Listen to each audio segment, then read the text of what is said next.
Vladimir Putin की एक बहुत ही इंपॉर्टेंट स्टेटमेंट आई थी। यहाँ पे आप देख पाएंगे, आर्टिकल है द मॉस्को टाइम्स का।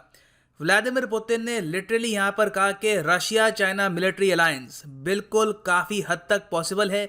इन द फ्यूचर आपको देखने को मिल सकता है कि दोनों कंट्री एक मिलिट्री अलायंस या फिर एक टाइप का डिफेंस पैक्ट साइन कर ले, मतलब कि रशिया पे अटैक तो मतलब चाइना पे अटैक और वाइस वर्सा। और ये बात इन्होंने कहा था 17th एनुअल मीटिंग में ऑफ व्लादाई डिस्कशन। ये एक रशिया का थिंक टैंक है। यहाँ पे एक चाइनीज पार्टिसिपेंट ने इनसे पूछा कि क्या पॉसिबल है कि रशिया और चाइना एक मिलिट्री अलायंस बना ले, और इन्होंने कहा कि बिल्कुल इट इज़ पॉसिबल। ऑलरेडी हमारी एंगेजमेंट इतनी डीप है चाइना के साथ कि इन द फ्यूचर अगर हम इसको फॉर्मलाइज कर ले, एक मिलिट्री पैक्ट घोषित कर दें, that will not be very special, मगर बिल्कुल हम ये कर सकते हैं इन द फ्यूचर। तो इस वीडियो में हम जानेंगे कि रशिया आज के समय क्यों चाहता है, व्लादिमीर पुतिन खुद क्यों चाहते हैं कि रशिया और चाइना की एक मिलिट्री अलायंस बन जाए, इसका इंपैक्ट रीजन पे क्या हो सकता है, इंडिया पे क्या हो सकता है, काफी कुछ आपको जानने को मिलेगा। एक क्वेश्चन बाय द वे यहाँ पे मैं आपसे पूछना चाहूंगा, सिंस हम यहाँ पे बात कर रहे हैं रशिया चाइना की। South Asian association for regional cooperation मतलब के सार्क, इसके 8 हैं ऑब्जर्वर मेंबर। क्वेश्चन ये है कि यहाँ पे फॉलोइंग ऑप्शन में से वो कौन सा देश है जो सार्क का ऑब्जर्वर मेंबर नहीं है। आपको इसका आंसर करना है कमेंट सेक्शन में। इसका सही आंसर मैं आपको प्रोवाइड करूंगा वीडियो के एंड में।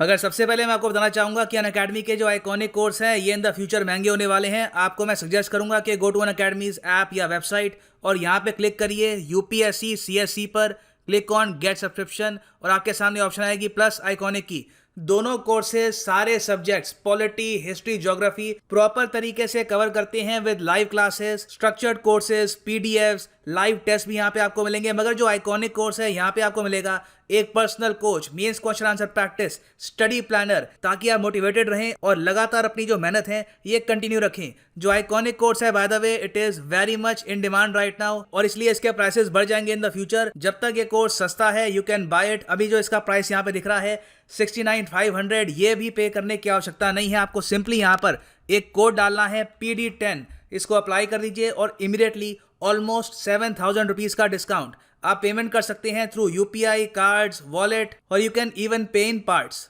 नाउ मैं ये वीडियो रिकॉर्ड कर रहा हूँ 15 नवंबर 2020 को, और अब तक दुनिया की ऑलमोस्ट सारी मेजर कंट्रीज जो बाइडेन को कंग्रेचुलेट कर चुकी हैं for becoming the president elect, और दुनिया भर में कंट्रीज मान चुकी हैं कि यूएस का इलेक्शन अब डिसाइड हो चुका है, बाइडेन बनेंगे यूएस के अगले प्रेसिडेंट। मगर एक मेजर देश है जिन्होंने अभी तक कंग्रेचुलेट नहीं किया, ये कंट्री है रशिया।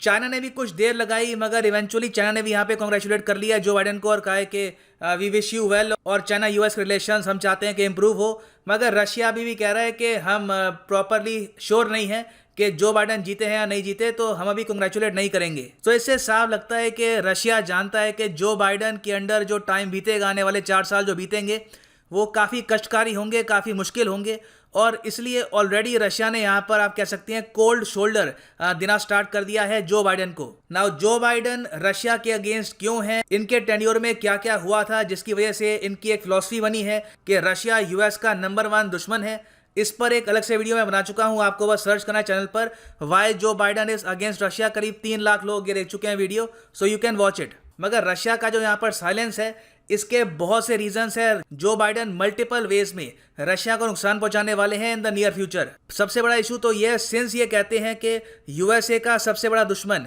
आज के समय चाइना नहीं है, ये रशिया है, तो ये चाहते हैं कि रशिया में एक तख्ता पलट हो, वहां पे डेमोक्रेसी फैले, और उसके लिए इन्होंने ये भी कहा है कि ये होल्ड करेंगे एक समिट ऑफ डेमोक्रेसीज। दुनिया भर में जो डेमोक्रेसीज हैं, जो डेमोक्रेटिक कंट्रीज हैं, उनके लीडर्स को ये बुलाएंगे और एक ग्लोबल समिट करेंगे, और यहाँ पे ये आवाज उठाएंगे अगेंस्ट अथॉरिटेरियनिज्म और फ्रॉड इलेक्शन। ना ऑब्वियस सी बात है कि इस समिट ऑफ डेमोक्रेसीज में रशिया की पार्टिसिपेशन होगी नहीं, क्योंकि यूएस काफ़ी बार कह चुका है कि रशिया के जो इलेक्शंस हैं यहाँ पे काफ़ी बार जो नतीजे हैं ये ट्रांसपेरेंट तरीके से आते नहीं हैं। तो ये जो समिट है ये कंप्लीटली टारगेटेड होगा टुवर्ड्स रशिया, और रशिया के लोगों को यहाँ पे मैसेज सेंड करने की कोशिश की जाएगी कि आपका जो इलेक्शन है ये गलत है, you should fight your government, और प्रोटेस्ट करिए अगेंस्ट द पुतिन रेजिम। इसके अलावा आप अगर देखें तो डोनाल्ड ट्रंप और जो बाइडेन की जो पॉलिसीज हैं रशिया को लेकर ये कंप्लीटली डिफरेंट होने वाली है। अंडर डोनाल्ड ट्रंप पहली बात तो नेटो की जो इंपॉर्टेंस है ये काफी हद तक कम कर दी गई थी। ट्रंप ने एक बार को ये भी कहा कि बाकी सब नेटो कंट्रीज यूएस के सिवाय बाकी जो मेजर नेटो कंट्रीज हैं ये 2% से काफी कम खर्चती है अपनी जीडीपी का अपने डिफेंस पर, और नेटो की जिम्मेदारी आज के समय सिर्फ यूएस उठा रहा है, विच इज नॉट फेयर। और ये भी बात चल रही थी कि अगर इनको एक सेकंड टेन्योर मिलता तो या तो ये नेटो से यूएस को पुल आउट कर लेते या फिर नेटो में ये मेजर चेंजेस लेके आते। और इस सब के अलावा डोनाल्ड ट्रंप ने यूरोप के साथ जो भी रिलेशंस हैं विद यूएस, इनको भी काफ़ी डैमेज पहुंचाया विद ट्रेड वॉर। आपको पता होना चाहिए कि ट्रेड वॉर यूएस ने सिर्फ चाइना के साथ स्टार्ट नहीं करी, यूरोप के साथ भी एक ट्रेड वॉर स्टार्ट करी थी ट्रंप ने, और आज भी वो चल रही है। आज भी बहुत सारे जो यूरोपियन प्रोडक्ट्स हैं उस पर ट्रंप के टैरिफ्स कायम हैं। तो जो बाइडेन की यहाँ पर जो नीति है ये कंप्लीटली डिफरेंट होगी। इन्होंने ये कहा है नेटो इज वेरी इंपॉर्टेंट। मैं पहली बात तो नेटो को जो डैमेज पहुंचाया गया है इसको रिपेयर करूंगा, और उसके बाद अब नेटो में और इन्वेस्टमेंट करेंगे और नेटो को और ज्यादा स्ट्रांग बनाएंगे। इसके अलावा जो यूरोप के साथ ट्रेड वॉर है बाइडेन ने कहा है वो तो कंप्लीटली यूजलेस थी, उसको ये इमीडिएटली खत्म करेंगे। और यहाँ पे आप देख सकते हैं जो ट्रम्प कर रहे थे उसका बेनिफिट मिल रहा था रशिया को, क्योंकि एक कमजोर नेटो, कमजोर यूरोप यूएस रिलेशंस ये डायरेक्टली बेनिफिट करते हैं रशिया को। वेरास एक stronger NATO, stronger US Europe relations ये नुकसान पहुंचाएंगे रशिया को। Russia by the way already काफी बार कह चुका है कि नेटो की जो ग्लोबल रीच है, जो इसकी एनलार्जमेंट है, जिस तरीके से ये और कंट्रीज को रिक्रूट कर रहे हैं, उनको पार्ट बना रहे हैं अलायंस का, ये काफी डेंजरस है फॉर रशियाज नेशनल इंटरेस्ट्स। और जो बाइडेन ने तो अपने डिबेट में एक बार को ये भी कह दिया था कि इन द फ्यूचर ये चाहेंगे कि यूक्रेन भी नेटो का पार्ट बन जाए। और आज के समय एक्चुअली यूक्रेन को लेकर फ्रांस, जर्मनी, बहुत सी जो नेटो कंट्रीज है, इवन टर्की, सब कह रहे हैं कि बिल्कुल Ukraine should become a part of NATO. यहाँ पे आप देख पाएंगे कीव पोस्ट यूक्रेन का न्यूज़पेपर है, इसका आर्टिकल है Turkey supports Ukraine's NATO membership prospect. और ऑब्वियस ही बात है ये सब देखकर नेटो काफ़ी खुश है, जिस तरीके से जो बाइडेन चाहते हैं कि नेटो पे और खर्चा हो, नेटो को स्ट्रांग बनाया जाए। तो नेटो के जो आज के समय सेक्रेटरी जनरल हैं जेंस स्टोल्टनबर्ग, इन्होंने रिसेंटली ये कहा है, I congratulate Joe Biden on his election as the next US president and Kamala Harris as vice president. I know Joe Biden as a strong supporter of our alliance. NATO की बात कर रहे हैं, and look forward to working closely with him. A strong NATO is good for both North America and Europe. तो Russia की आप अगर options देखें लगातार कम होती जा रही हैं। आप अगर इनका जो वेस्टर्न फ्रंट है इसको नोटिस करेंगे तो ये जो तीन यहाँ पे देश आपको दिख रहे हैं, ये हैं लटविया, एस्टोनिया और लिथुआनिया, इनको हम कहते हैं बाल्टिक देश। तीनों के तीनों बाल्टिक देश आज के समय मेंबर हैं नेटो के। यूक्रेन मोस्ट प्रॉब्ली 3 से लेकर 4 साल में मेंबर बन जाएगा नेटो का। फिर यहाँ पे बचता है बेलारूस।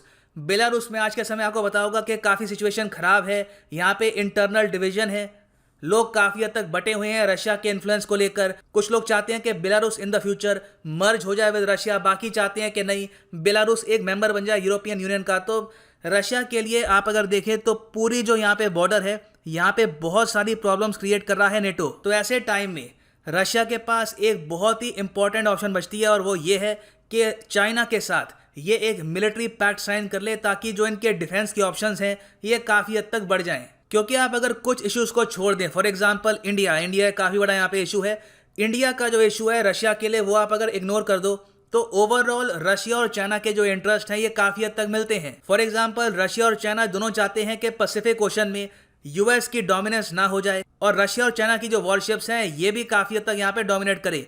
उसके अलावा दोनों कंट्रीज़ के आज के समय डिस्प्यूट हैं जापान के साथ। यहाँ पे आप अगर देखेंगे ये एशिया का मैप, ये है हमारा प्यारा भारत, और यहाँ पे है जापान। जापान के आज के समय टेरिटोरियल डिस्प्यूट हैं रशियन फेडरेशन और चाइना दोनों के साथ। रशिया के साथ इनका इशू है यहाँ पे कुरिल आइलैंड्स को लेकर। ये जो यहाँ पे आप टापू देख रहे हैं, यहाँ पे आपको दिख नहीं रहा होगा, बहुत ही छोटे छोटे यहाँ पे टापू हैं, आधे बिलोंग करते हैं रशिया को, आधे बिलोंग करते हैं जापान को। तो जो कुरिल आइलैंड्स हैं उसको लेकर जापान और रशिया के बीच में विवाद है, और रशिया ने रिसेंटली ये भी बात करी है कि इन द फ्यूचर ये यहाँ पर टैंक्स और इवन S-300 डिप्लॉय करेंगे। इस पर बातचीत चल रही है, अभी ऐसा कुछ हुआ नहीं है। फिर आप अगर देखें तो जापान का एक डिस्प्यूट है विद चाइना सेनकाकू आइलैंड्स को लेकर। और फिर एक बहुत बड़ा इशू यहाँ पर यह भी है कि जापान एक बहुत ही बड़ा मिलिट्री बेस भी है फॉर यूएस सोल्जर्स। फिर आप रीजन में और जगह देखो तो ईरान को लेकर, सेंट्रल एशिया को लेकर रशिया और चाइना के इंटरेस्ट काफ़ी हद तक मिलते हैं। और रशिया बेसिकली आज के समय है क्या, एक एनर्जी प्रोवाइडर। रशिया के पास क्रूड ऑयल है, इनके पास नेचुरल गैस है, और चाइना एक बहुत ही बड़ा कंज्यूमर है, एक बहुत बड़ी यहाँ पर आबादी है। तो यहाँ पर भी बायर और सेलर का रिलेशन है। तो हर तरफ से आप अगर देखो तो रशिया और चाइना के रिलेशंस काफ़ी हद तक स्ट्रांग है, और एक मिलिट्री अलायंस दोनों कंट्रीज को बेनिफिट करेगी। अब नेक्स्ट क्वेश्चन यहाँ पर यह आता है कि ऑल राइट, अगर रशिया और चाइना की मिलिट्री अलायंस होती है तो इससे किन कंट्रीज को नुकसान होगा।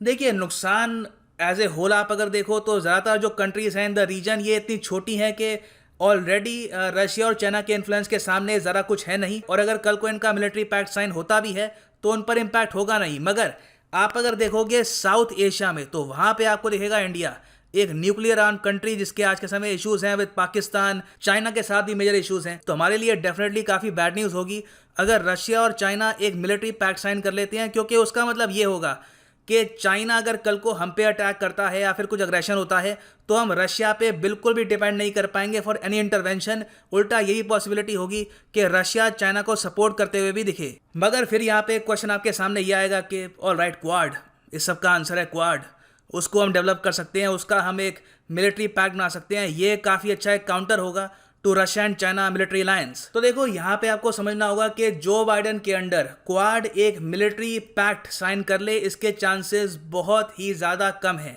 इसका रीज़न मैं आपको बताता हूँ। क्वाड की आपको हिस्ट्री समझनी होगी। कई लोग समझते हैं कि क्वाड 2007-2008 में बना था और लगातार समिट्स हो रही हैं, कंट्रीज आपस में एंगेजमेंट बढ़ा रही हैं, जबकि ये रियलिटी है नहीं। जो क्वाड का आइडिया है, क्वाड्रिलैटरल सिक्योरिटी डायलॉग का आइडिया, ये सामने आया था 2007-2008 के बीच में, और इसी टाइम में इसको एस्टैब्लिश कर दिया गया था। 4 देश यहाँ पे ऑस्ट्रेलिया, इंडिया, जापान और यूएसए ये साथ में आए और फोकस था यहाँ पे इंडो पैसिफिक और प्राइमरली साउथ चाइना सी पर। मगर उसके बाद फिर 2009 में जब बराक ओबामा बने यूएसए के प्रेसिडेंट, तो क्वाड की जो इंपॉर्टेंस है ये अपने आप काफ़ी हद तक कम कर दी गई। ये एक हिस्टोरिकल फैक्ट है कि जब बराक ओबामा प्रेसिडेंट थे और जो बाइडेन थे वाइस प्रेसिडेंट, तो उस वक्त क्वाड की जो इंपॉर्टेंस है काफ़ी हद तक कम हो गई थी। काफ़ी सालों तक तो कोई यहाँ पे समिट भी नहीं हुआ, कोई यहाँ पर मीटिंग नहीं होती थी। हाँ, जो मालाबार नेवल एक्सरसाइज है वो लगातार होती थी, मगर Quad as an idea Barack Obama ने कभी भी आगे नहीं बढ़ाया। उसके बाद 2017 में जब ओबामा का टेन्योर ख़त्म हुआ और ट्रंप आए पावर में, तब हमने देखा कि इन्होंने आते ही फोकस किया क्वाड पर। आपको याद होगा 2017 में जब आसियान समिट हुआ था, उस वक्त जो यहाँ पे क्वाड कंट्रीज़ के लीडर्स हैं, इन्होंने कहा कि बिल्कुल क्वाड को रिवाइव करते हैं और यहाँ पे जो भी समिट्स हैं, जो भी बातचीत है, ये हम स्टार्ट करते हैं एटलीस्ट एट सम लेवल। और तब से हम देख रहे हैं कि क्वाड के बारे में काफ़ी बातचीत हो रही है, लगातार समिट्स होते हैं, मगर आज भी क्वाड एक फॉर्मल ग्रुप बन नहीं पाया। तो अंडर जो बाइडेन ये एक फॉर्मल ग्रुप बने, इसके चांसेस काफ़ी हद तक कम है। और अगर मान लीजिए ये किसी टाइप का फॉर्मल ग्रुप बनता भी है, तो Joe Biden most probably quad को बनाएंगे एक इकोनॉमिक अलायंस, ना कि एक मिलिट्री अलायंस।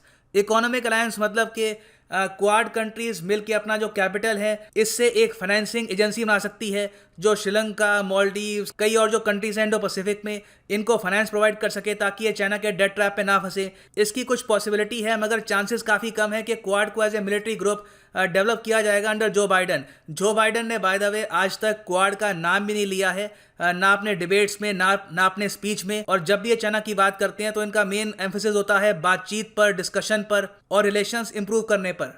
सो आने वाले 4 साल काफ़ी, मैं कहूँगा, टेस्टिंग होने वाले हैं फॉर इंडिया। और इंडिया को यहाँ पे कुछ इनोवेटिव सोल्यूशन ढूंढने होंगे इस प्रॉब्लम के कि एक तरफ रशिया चाहता है कि एक मिलिट्री अलायंस बन जाए विद चाइना, क्वाड में डेवलपमेंट हो सकता है कि कम हो इन द फ्यूचर। तो यहाँ पे कहीं ना कहीं एक इनोवेटिव हमको सोल्यूशन ढूंढना होगा टू दिस प्रॉब्लम। तो चलिए वापस आते हैं यहाँ पे अपने क्वेश्चन पे कि ये जो ऑप्शंस है आपके सामने, इनमें से कौन सा देश सार्क का ऑब्जर्वर कंट्री नहीं है? तो यहाँ पर सही आंसर है रशिया। बाकी जो यहाँ पर देश आपको दिख रहे हैं, चाइना, यूएस, ऑस्ट्रेलिया, ये सभी देश हैं सार्क में एक ऑब्जर्वर कंट्री, और इन द फ्यूचर ये चाहेंगे कि ये यहाँ पर एक परमानेंट मेंबरशिप भी हासिल कर लें। सो इसी नोट के साथ वीडियो करते हैं खत्म। Thank you for listening and as always, God bless you all.